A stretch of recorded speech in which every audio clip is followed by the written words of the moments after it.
আজকের এই ভিডিওর টাইটেলটা দেখে আর থাম্বনেল দেখে তোমরা এতক্ষণে বুঝে গেছো যে আমি আজকে তোমাদের সঙ্গে কিছু সিরিয়াস কথা শেয়ার করব এবং একটা ভালো কিছুর ইঙ্গিত বলো বা একটা এক্সাইটিং কোনো খবরের একটা ঝলক তোমাদের সঙ্গে শেয়ার করব। তো চলো আর বেশি অন্য কথা না বলে ভিডিওতে আসা যাক। আর ভিডিও শুরু করার আগে ইন্ট্রোডাকশন দেওয়াটা মাস্ট। তো হাই, নমস্কার ফ্রম কলকাতা। আমি তোমাদের বন্ধু cum host Arijit, rider journalist YouTube চ্যানেলে তোমাদের প্রত্যেককে স্বাগত জানিয়ে শুরু করছি আজকে ব্লগ। শুরুতে আসি কিছু সিরিয়াস কথায়। তোমরা যারা আমার লাস্ট এবং আমার লাইফের first solo ride towards Andhra Pradesh এবং ওড়িশা সেই পুরো সিরিজটা যারা দেখেছো তারা জানো যে আমি রাইডটা করেছিলাম গত বছর, অর্থাৎ 2023 সালের নভেম্বর মাস। আর আজকে যখন আমি এই ভিডিওটা শুট করছি, আজকের তারিখ হলো 13ই জুলাই। আমি এই কিছুদিন আগে পর্যন্ত পুরো সিরিজের যে ব্লগটা আমি কমপ্লিটলি আপলোড করতে পেরেছি আমার চ্যানেলে। যদি তোমরা এখনো সেই সিরিজটা না দেখে থাকো, আমি উপরে আই বাটনে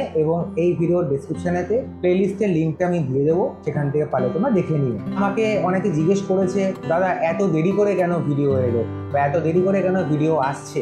এই প্রসঙ্গটাতে একটা ছোট স্টোরি তোমাদের সঙ্গে শেয়ার করি। আমি ট্রিপটা করে ফিরেছিলাম 21 নভেম্বর। আমার প্ল্যান ছিল যে বাড়ি আসার পর প্রত্যেক সপ্তাহে আমি অন্তত একটা করে ব্লগ আপলোড করব। সেটা আমি কিছুটা শুরুও করেছিলাম, কিন্তু আমার পুরো সময় আর সিচুয়েশন এই দুটো পুরো চেঞ্জ হয়ে গেল ডিসেম্বর মাসের মিডিল থেকে। ডিসেম্বর মাসের 18 তারিখে আমার মা রাস্তায় পড়ে যান, মাথায় আঘাত পান। সেই নিয়ে একটা চিন্তার মধ্যে ছিলাম যে কতদিনে মা পুরোপুরি রিকভার করবেন। ওই ইনসিডেন্টের পর মাকে ডাক্তারের কাছে নিয়ে গেছিলাম চেকআপের জন্য। ডাক্তার চেকআপ করে এক গাদা টেস্ট করতে দিল।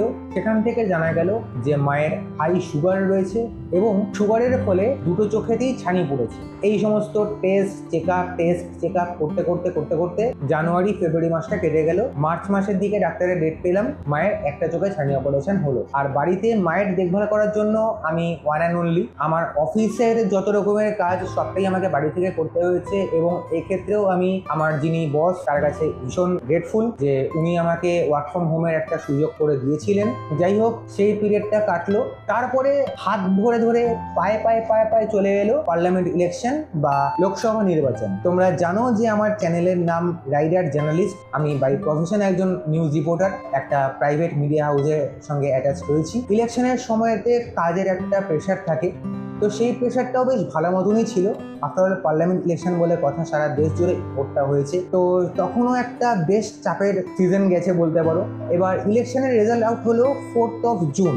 তারপরে মায়ের আবার চেক আপ ছিল 12 জুন। 12 জুনে মাকে নিয়ে গেলাম। ডাক্তার বললো যে আরেকটা চোখে ছানি অপারেশন করতে হবে এবং সেটা লাস্ট স্টেজে চলে এসেছে। লাস্ট 29 জুন মায়ের আরেকটা চোখে ছানি অপারেশন হয়েছে। সোমবার অর্থাৎ 15 জুলাই মা ওই ছানি অপারেশনের পর যে কালো চশমা যেটা পরে, সেই কালো চশমাটা খুলে রেখে চোখের পাওয়ার পাবে। দেন দুটো চোখ একদম পুরো ক্রিস্টাল ক্লিয়ার ভিশন পেয়ে, পাওয়ার পেয়ে, চশমা পরে একদম she will be absolutely fine. ইউটিউবে যেরকম একটা ব্লগকে এডিট করে সেটাকে জাস্ট র্যান্ডামলি ছেড়ে দেওয়াটাকে আমি ঠিক প্রেফার করি না।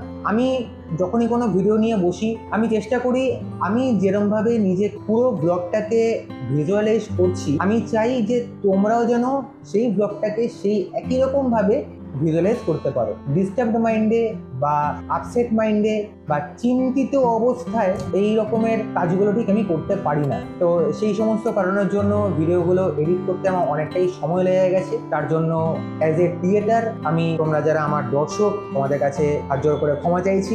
তো এখন বলতে পারো যে আমি সব দিক থেকে মোটামুটি চাপমুক্ত হয়েছি। তো ভিডিও শুরুতে তোমাদের বলেছিলাম যে আমি একটা এক্সাইটিং খবর বা একটা এক্সাইটমেন্টের খবর তোমাদের সঙ্গে শেয়ার করব কিছুটা। তো সেটাও একটা গল্পের মধ্যে দিয়ে বলবো। বাকিটা এই ব্লগে কিছু আসবে না, এর পরের যে ব্লগটা আসবে সেই ব্লগে তোমরা দেখতে পাবে। তো গল্পটা শুরু করা যাক। তোমরা সকলেই জানো যে আমার যে পার্টনার অর্থাৎ হন্ডা শাইন এসপি, এই পার্টনারকে নিয়েই আমি প্রত্যেক করে লং ট্যুর করি। এই বাইক নিয়ে আমি কলকাতা থেকে উড়িষ্যা গেছি, কলকাতা থেকে ঝাড়খণ্ড গেছি, কলকাতা থেকে অন্ধ্রপ্রদেশ গেছি এবং আবার কোরাপুট হয়ে ফিরেছি। সুতরাং বলতে পারো যে অনেকগুলো রাইডই আমি করেছি। সেখানে দাঁড়িয়ে আমার কতগুলো জিনিস ফিল হয়েছে সেইটা সেটা আমি তোমাদের সঙ্গে এই ভিডিওতে শেয়ার করব।